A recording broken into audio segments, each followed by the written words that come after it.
My foster son asked when I would start hitting him, and it destroyed me. The question hit me like a sledgehammer to the chest at 6:47 p.m. on a Thursday, right in the middle of chopping onions for dinner. I'm a software engineer. I solve problems for a living. But nothing in my 34 years had prepared me for the casual way 8-year-old Caleb asked when I was going to start hitting him. He stood in our kitchen doorway wearing the donated clothes from his social worker because he'd arrived with literally nothing 3 weeks earlier. His shoulders were hunched like he expected something terrible to happen at any moment, and his dark hair hung in his eyes the way kids do when they're trying to hide from the world. When I asked if he wanted to help me cook, he took a step backward and whispered those 9 words that made me set down my knife with hands that suddenly wouldn't stop shaking.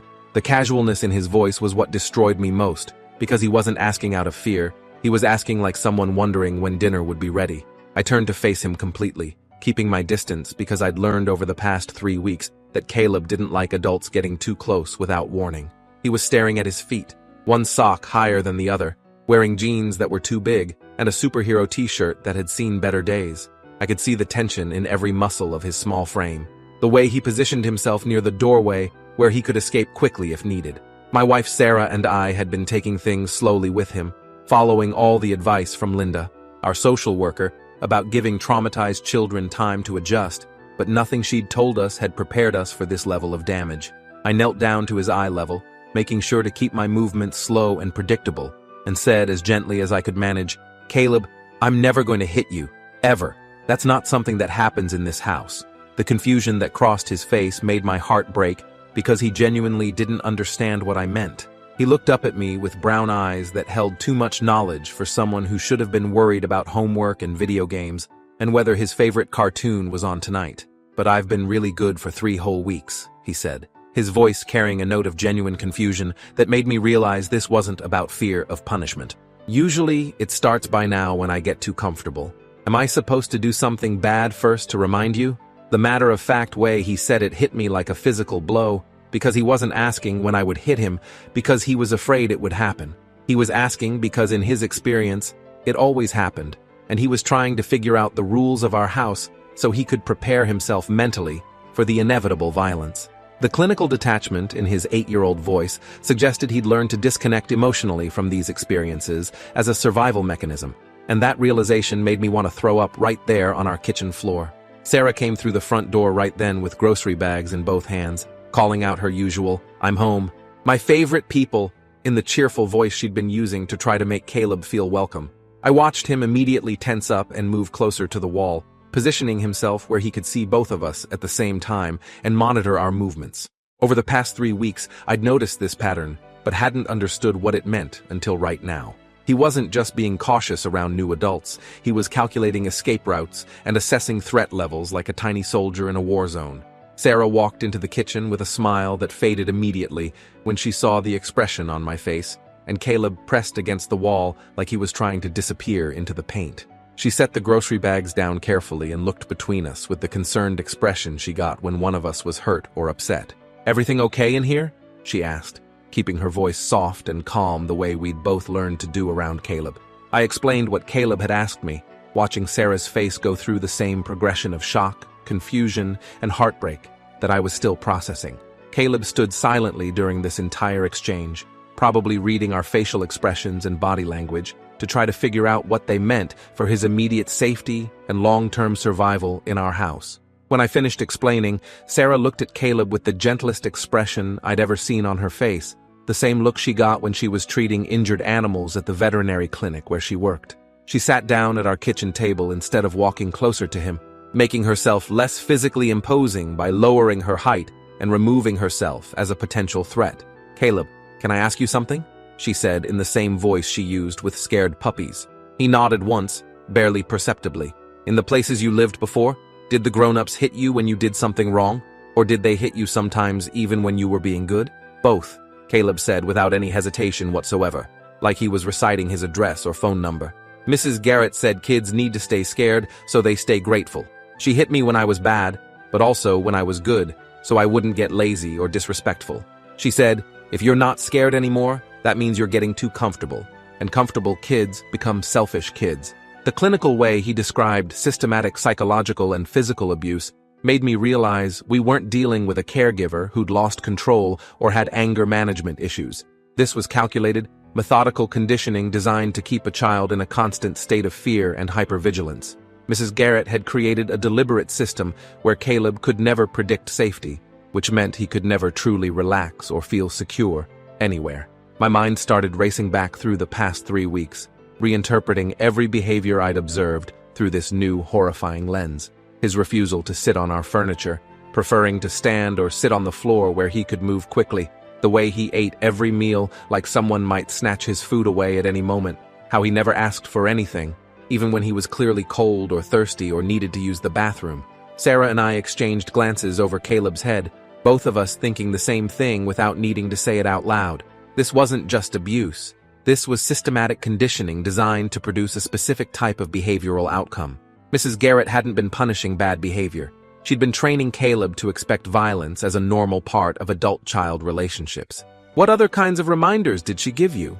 I asked as gently as I could manage, though part of me wasn't sure I wanted to know the answer.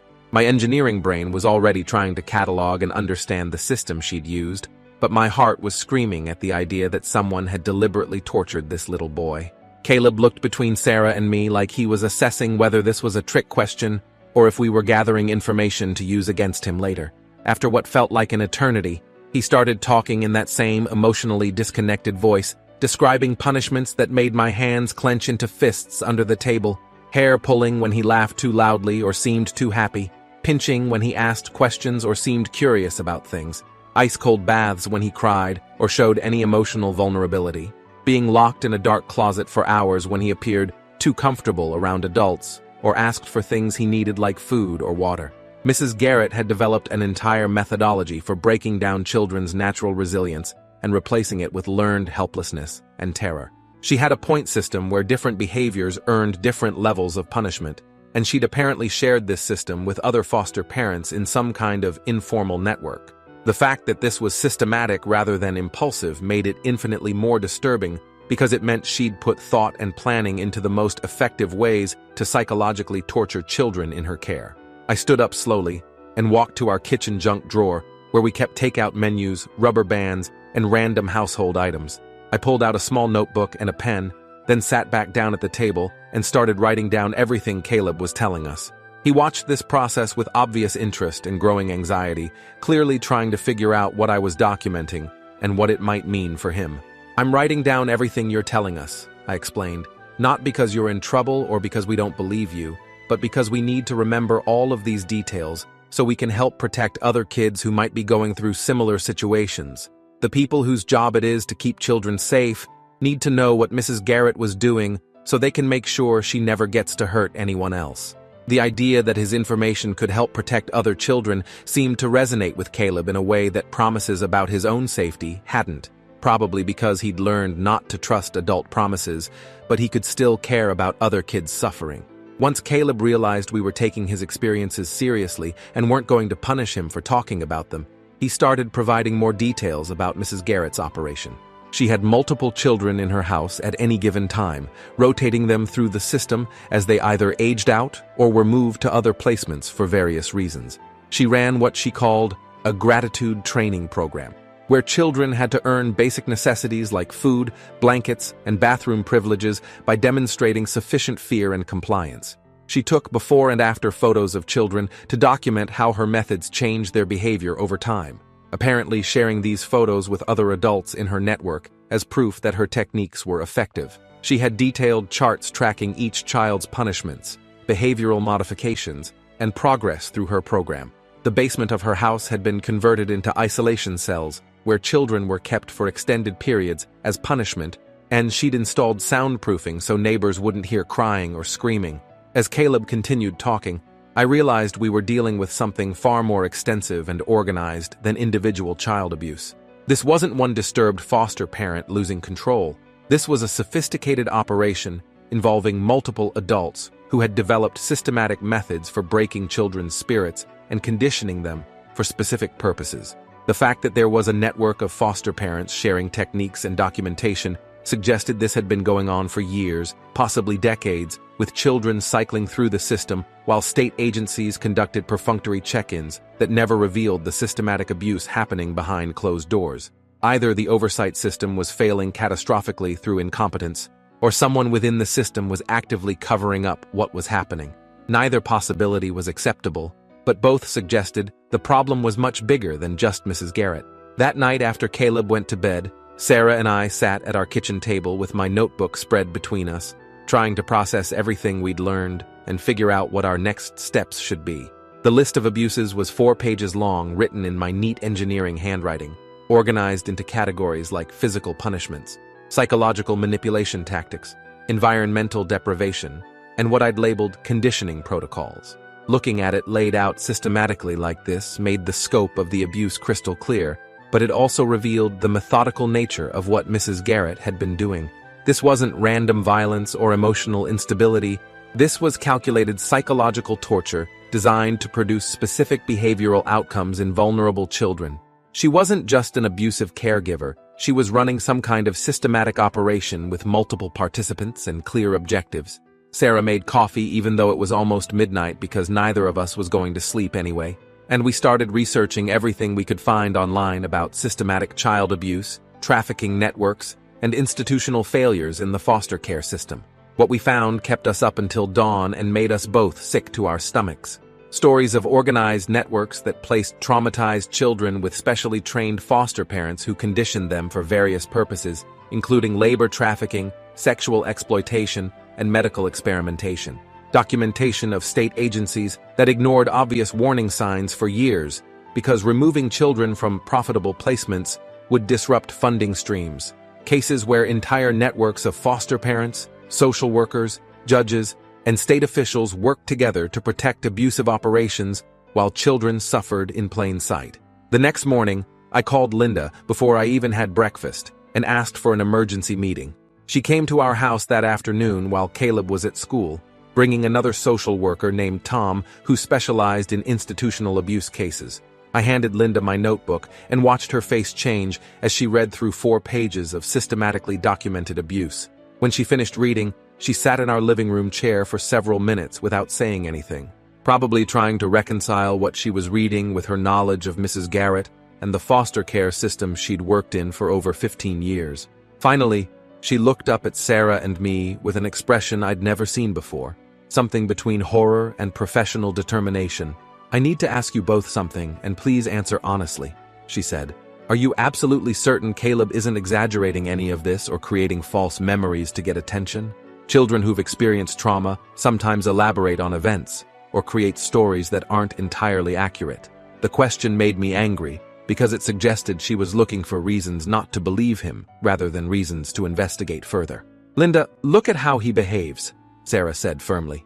"The hypervigilance, the way he positions himself in rooms so he can monitor multiple adults simultaneously, his refusal to sit on furniture or ask for things he needs. That's not normal childhood anxiety or attention-seeking behavior. That's trauma conditioning from systematic abuse over an extended period of time."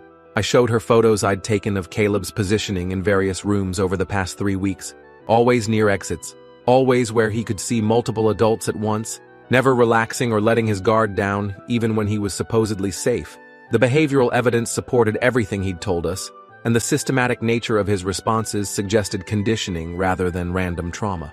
Linda studied the photos and my documentation, then made phone calls from our kitchen while Sarah and I waited in the living room, listening to her voice get increasingly strained as she talked to supervisors and investigators. After an hour of phone calls, Linda came back with Tom and told us they were opening an immediate investigation into Mrs. Garrett's foster home and potentially several other homes in her network. But then Linda said something that made my blood run cold and confirmed my worst fears about the scope of what we were dealing with. Caleb hadn't been the only child removed from Mrs. Garrett's home recently. 4 other children had been moved to different placements in the past 8 months, all for what the official files labeled behavioral issues and difficulty adjusting to foster care. None of these children had been interviewed about their experiences with Mrs. Garrett, and their new placements had been told they were dealing with naturally difficult or traumatized children who needed extra patience and understanding. "What kind of behavioral issues?" I asked.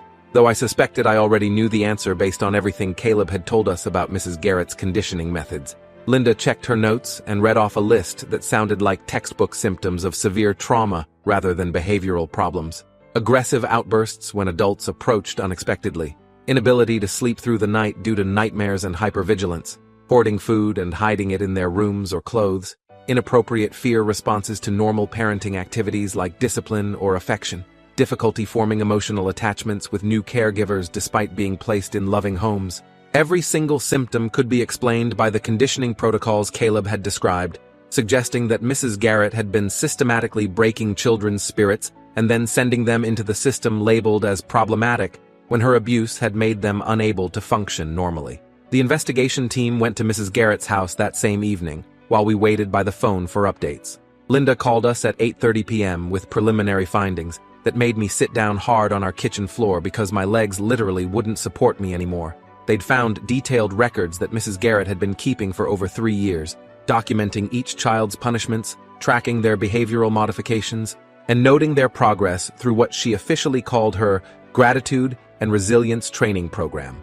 She had professional-looking charts on the walls of a basement office showing point systems for different children, behavioral modification schedules, and punishment escalation protocols.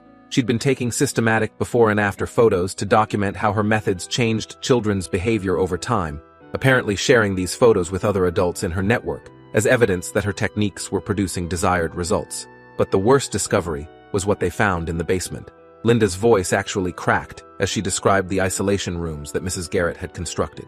Multiple small, windowless spaces with locks on the outside where children were kept for extended periods as punishment for various infractions. The walls had scratch marks from fingernails where children had tried to claw their way out, and some had writing carved into the wood with improvised tools. Children's names, dates, desperate messages like, "Help me," and "I want to go home," and "Please let me out." The investigation team was treating the entire house as a crime scene, and had called in specialists from the FBI's Crimes Against Children unit because the systematic nature of the abuse suggested organized criminal activity rather than individual child abuse. Linda called again Saturday morning with news that made everything infinitely worse and confirmed my darkest suspicions about what we were really dealing with. Mrs. Garrett's background check documents were completely falsified. Her foster parent training certificates were forged. Her references were paid actors who'd been coached on what to say during phone interviews with state agencies. She'd been operating under a stolen identity for over 4 years while systematically abusing children and collecting monthly stipends from the state for their care. But the most disturbing discovery was that she wasn't working alone. The FBI had found evidence of communication with at least 12 other fake foster parents operating in similar ways across 4 different states, sharing techniques, photos, and what appeared to be systematic methods for breaking children's psychological resistance. Detective Miles Hoffman from the county police called us Saturday afternoon and asked if he could interview Caleb about his experiences. Hoffman specialized in organized child abuse cases and needed detailed information about Mrs. Garrett's methods to support criminal charges and identify other victims. We explained the situation to Caleb, emphasizing that he wasn't in trouble and that talking to Detective Hoffman might help protect other children who were still trapped in similar situations. Caleb agreed to the interview, but insisted that Sarah and I stay in the room with him, positioning himself at our kitchen table where he could see all 3 adults simultaneously while maintaining escape routes to multiple exits. His strategic positioning reminded me that despite being only 8 years old, Caleb had developed sophisticated survival skills that most adults never needed. Detective Hoffman had clearly done this type of interview before, because he started with completely non-threatening questions about Caleb's favorite foods, movies, and hobbies, before gradually shifting to more serious topics about his experiences with Mrs. Garrett. Caleb answered everything in that same emotionally detached voice I'd heard before, describing systematic abuse and conditioning like he was reciting multiplication tables or explaining the rules of a board game. Hoffman took detailed notes and occasionally asked clarifying questions, but mostly he just listened while Caleb described 3 years of systematic torture designed to break his spirit and condition him to accept violence as normal and inevitable. After 2 hours, Hoffman had documented enough evidence to support multiple felony charges against Mrs. Garrett and probable cause to investigate her entire network. The breaking point in the interview came when Detective Hoffman asked about other children who had been in Mrs. Garrett's house during Caleb's time there. Caleb's detached demeanor cracked for the first time as he started talking about a little girl named Sophie who'd been there when he first arrived. Sophie was 6 years old when Caleb met her, and she'd already been in Mrs. Garrett's care for over 18 months. Caleb described how Sophie had stopped speaking entirely after months of punishment for asking questions or expressing any kind of curiosity about the world around her. She communicated only through nods, head shakes, and basic hand gestures because talking had been systematically conditioned out of her through increasingly severe punishments. Mrs. Garrett apparently considered Sophie's silence a success story and used her as an example to newer children about what proper gratitude and compliance looked like. "Where is Sophie now?" Detective Hoffman asked gently, though I could see in his expression that he was preparing for an answer none of us wanted to hear. Caleb's face went completely blank, and he stopped talking for several minutes, staring at his hands folded in his lap. When he finally whispered his answer, the words hit the room like a physical blow that sucked all the air out of our lungs. "She got too sad and couldn't be fixed anymore. Mrs. Garrett said she was broken and had to go away to a special place for kids who couldn't learn to be grateful." Hoffman asked what "going away" meant, and Caleb said he didn't know because one morning Sophie just wasn't in her room anymore, and Mrs. Garrett told everyone she'd been sent somewhere better suited for children who couldn't handle proper training. Hoffman and Linda exchanged glances that made my stomach drop, because I could see they were thinking the same thing I was. If Mrs. Garrett had been keeping detailed records and behavioral charts for multiple children over several years, but Sophie wasn't among the children who'd been moved to other foster placements, then where was she? Hoffman asked Caleb if he remembered exactly when Sophie disappeared, and Caleb said it was right after Halloween, because she'd asked Mrs. Garrett if they would get candy like other kids, and that question had earned her 2 weeks in the basement isolation room. When she came out, she was different, barely responsive and unable to eat solid food. A few days later, she was gone forever, and Mrs. Garrett told everyone never to mention her name again, because talking about broken children would make the others weak and ungrateful. The investigation expanded dramatically that afternoon when Detective Hoffman's team discovered the full scope of Mrs. Garrett's operation and the network of fake foster parents she'd been coordinating with. They found encrypted communications with what appeared to be buyers who were purchasing psychologically broken, compliant children for various purposes, including domestic slavery, sexual exploitation, and medical experimentation. The basement isolation rooms weren't just punishment cells, they were conditioning facilities designed to produce children who would never fight back, never try to escape, and never tell anyone what was being done to them. Mrs. Garrett wasn't just an abusive foster parent, she was running a sophisticated child trafficking operation that had been functioning for years while collecting payments from both the state foster care system and private buyers. By Sunday evening, the FBI had taken over the investigation completely and were treating it as organized human trafficking with potential victims in multiple states. Mrs. Garrett's network included at least 15 fake foster parents, several social workers who were either complicit or compromised, and what appeared to be buyers from across the country who were purchasing conditioned children for specific purposes. The systematic nature of the operation suggested years of planning and coordination, with each fake foster parent specializing in different aspects of the conditioning process before children were moved to buyers or eliminated if they couldn't be broken properly. Sophie's disappearance was looking less like a placement transfer and more like evidence disposal. Detective Hoffman called us Sunday night after Caleb was asleep with news that confirmed our worst fears about Sophie's fate. Search teams with cadaver dogs had found human remains buried in the woods behind Mrs. Garrett's property, including what appeared to be the remains of at least 3 children who'd been buried at different times over the past 2 years. The medical examiner's preliminary findings suggested death by systematic starvation and exposure, probably while being kept in the basement isolation rooms for extended periods as punishment for behavioral infractions or resistance to conditioning. Mrs. Garrett hadn't been placing difficult children in other homes. She'd been murdering them and burying the evidence while continuing to collect state payments for their care. Mrs. Garrett was arrested Monday morning at her house and charged with multiple counts of murder, systematic child abuse and torture, human trafficking, fraud, conspiracy, and racketeering. The state immediately suspended all foster placements statewide while conducting emergency reviews of every licensed foster home, but the damage had already been done to dozens of children over several years. Detective Hoffman warned us that Mrs. Garrett was definitely not working alone, and that this type of organized trafficking operation typically involved corruption within state agencies, law enforcement, and judicial systems. The investigation was expanding to include anyone who might have facilitated or covered up the operation, which meant Caleb might need to testify in multiple trials over the coming years. The scope of the criminal network became clear over the following weeks, as FBI raids in 4 states uncovered similar operations involving over 40 fake foster parents and hundreds of victim children. Some children had been sold to buyers and would need to be located and rescued. Others had been murdered when they couldn't be broken properly or became too difficult to control. The operation had been generating millions of dollars annually through a combination of state foster care payments and private sales of conditioned children to buyers who wanted psychologically broken, compliant victims for various purposes. The systematic nature of the abuse and the coordination between multiple fake foster parents suggested this wasn't just criminal opportunism, it was organized evil on an industrial scale.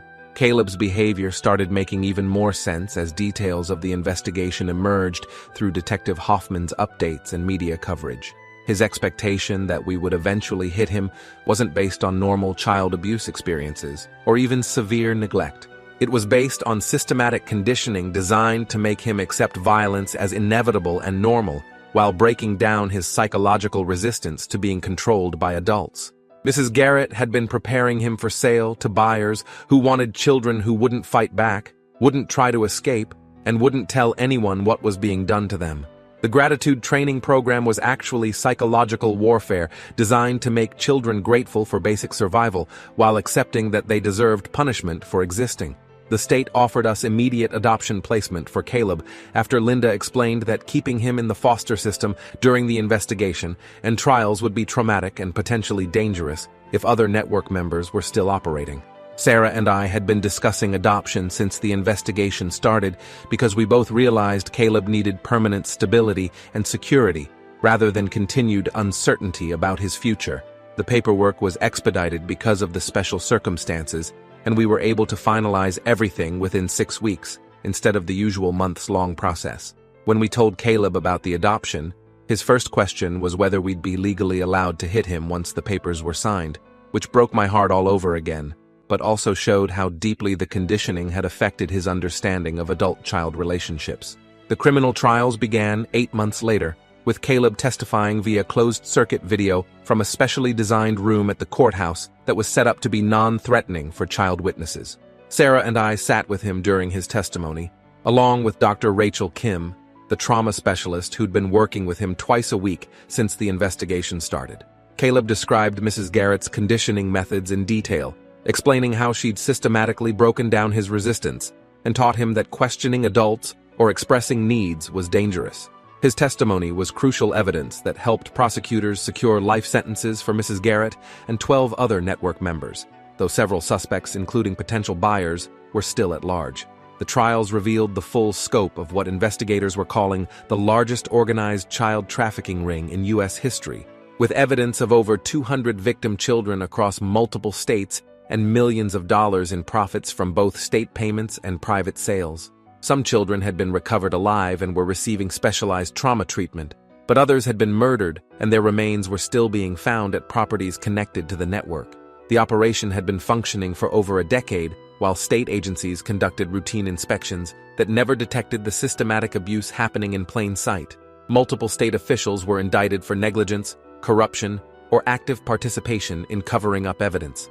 Sarah and I started receiving updates from Dr. Kim about other children who'd been rescued from the network and were beginning their own recovery processes. Some were too psychologically damaged to ever fully recover, while others were making remarkable progress with specialized trauma therapy and placement in carefully screened adoptive families. Several older children who'd been sold to buyers were found during FBI raids and were helping investigators identify other victims and network participants. The recovery process for all these children would take years and require resources that most state systems weren't equipped to provide, but advocacy groups were pushing for federal funding to support specialized treatment programs. 3 years after that first devastating question in our kitchen, Caleb still checks the locks on our house every night before bed and sleeps with his bedroom door open so he can hear if anyone comes into the house. But he also laughs at my terrible dad jokes, argues with Sarah about bedtime like any normal 11-year-old, and gets excited about birthday parties and holiday celebrations. Dr. Kim says his recovery has been remarkable, considering the severity and duration of the abuse he experienced, though the conditioning will probably affect his stress responses for the rest of his life. Sometimes he still asks when we're going to start hitting him, usually after he's done something he thinks might be wrong, but now he asks because he needs reassurance rather than because he expects violence. The question that destroyed me 3 years ago ended up saving over 200 children from systematic trafficking and abuse. Caleb's courage in speaking about his experiences helped law enforcement dismantle the largest organized child trafficking network in U.S. history, and resulted in new federal legislation requiring enhanced oversight of foster care placements. But mostly, it gave one 8-year-old boy the chance to discover that some adults actually keep children safe instead of hurting them, and that families can be built on love and protection rather than fear and control. The investigation changed laws, saved lives, and brought justice to hundreds of victims. But for me, the most important outcome was watching Caleb learn to trust that he was finally, permanently safe. Appreciate you watching this far. If you enjoyed it, drop a like, leave a comment, and subscribe so you won't miss the next story.